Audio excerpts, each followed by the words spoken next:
everybody, and welcome back to Code It All. So today, I know I've been doing Node.js. I've been doing a Node.js series. I have, recently really gave another video on a basic Express server, but I don't intend on doing only Node.js all the time because that'll drive me moody. I love styling stuff, so hence I just wanted to put together a really short CSS video. I'm gonna do it on CSS Position Absolute. You might have seen me in some of my other videos doing CSS Position Absolute, and you might not have had any idea on what I was doing. So in this video, we're going to be covering CSS Absolute from the beginning. So I'm just going to open Tuts. Whoops. I'm just going to go in here, tutorials, and HTML CSS, course, and Position Absolute. I know it's a weird name of the folder, but yeah, that's the way we're going to be doing. So we're going to be covering CSS Position Absolute. And before that, in case you enjoy the content of my channel and feel like you can really learn something, consider becoming a subscriber, as it pushes me to get free high-quality content for everybody. So with that out of the way, let's get started. So what is CSS Position Absolute? Position Absolute positions it relative to the entire page. So if you get top of 0, left of 0, right of 0, and bottom of 0, it's not going to exist. But if you give left of 0, top of 0, it's going to exactly stick at the top of the page. So I'm just going to get, let's write HTML. It's probably the only page that we'll need because I can enter style tags. So exclamation point and hit enter. If you have Emmet, you'll be able to use that. Emmet is a plugin that's in Visual Studio Code, which allows you to write faster and cleaner HTML and CSS. I have an entire video dedicated to that, so please do check that out. So you can rename this to CSS Position Absolute. And I'm just going to enter some style tags here. In my body, I'm just going to give a div with a class of box. And I'm going to save it. And right now I'm just going to go open this up with live server and check it out. I'm going to copy this link and I'm going to go to, where's my Firefox? My Firefox, yep, it's here. And just going to paste the link. Whoops, no comma there. Yep. And now we go back to our code. And now that you see, I'm just going to split screen here. Now that you see, we have our live server open, obviously. And now let's just apply some stylings to the box. Select the box, and I'm going to give it a width of 100 pixels, a height of 100 pixels, and save it. But why can't you see anything yet? That's really basic stuff. It's just that you didn't apply a background color, so it just assumes that it's white. I'm just gonna, you see now there's a cube of red.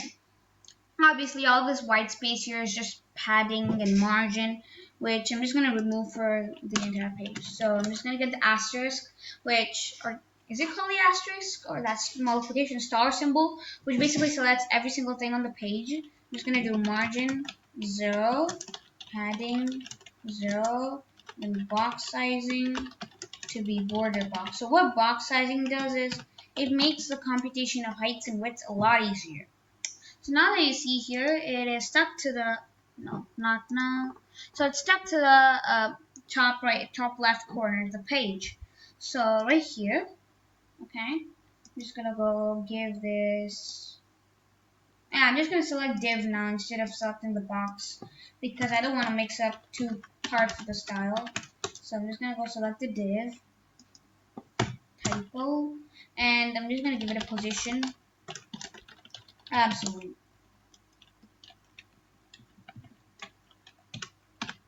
So position absolute, you see, doesn't do anything yet. But what position absolute does for you is it gives access to 4 properties: top, right, left, and then bottom. So we can assume the top is this and the left is that. And I'm just gonna leave these two blank. Wait, or one sec. I'm just gonna comment this out and comment this out for this example. Save that. So it doesn't do anything because the top of this page, you see there's absolutely no white space. To the left of the page, there's no white space.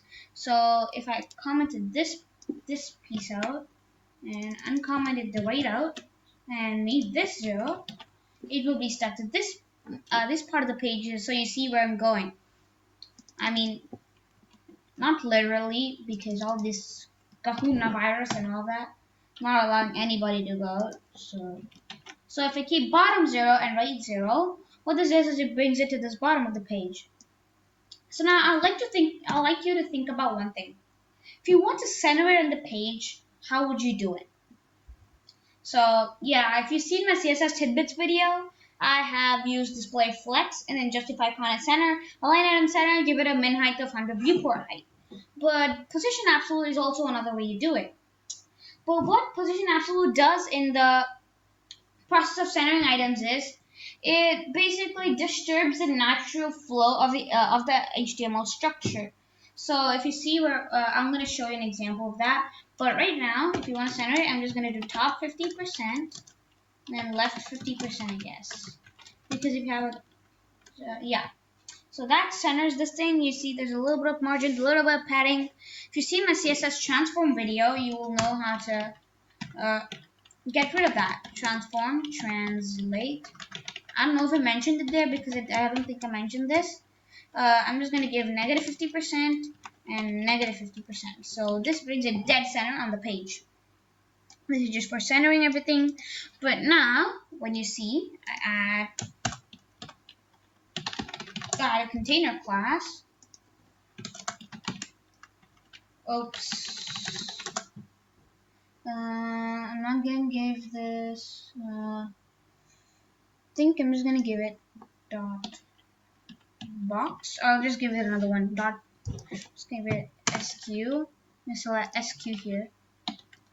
So dot container, I'm just going to give this width of 150 pixels and a height of 90 pixels.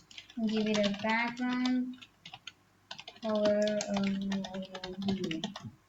So you see it's a rectangle right here, and now I'm just gonna give it a Bob class. I don't know what it's supposed to mean, but I'm just gonna give it a stupid class. Obviously, you're not gonna do this, but this is just for the sake of demonstration.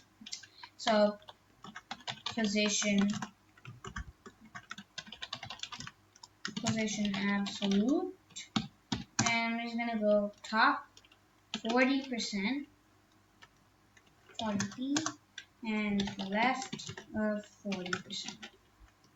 Okay, left of 50%. Save that. And top of 40%, left of 50%. Oh, it's not proper semicolon.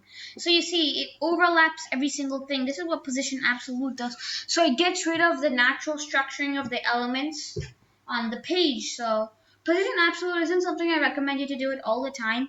But if you want to center objects inside a particular component, then position absolute and position relative can be really fun to work with, and it gives you short lines of code to finish up everything.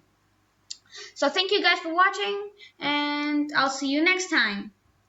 So just before I leave, I just want to re-emphasize the point that I just said, in case you didn't understand. Suppose you have a component, okay? Or suppose you have a card where you want to give an image and some text. But you want to center the text vertically or horizontally. Yeah, horizontally.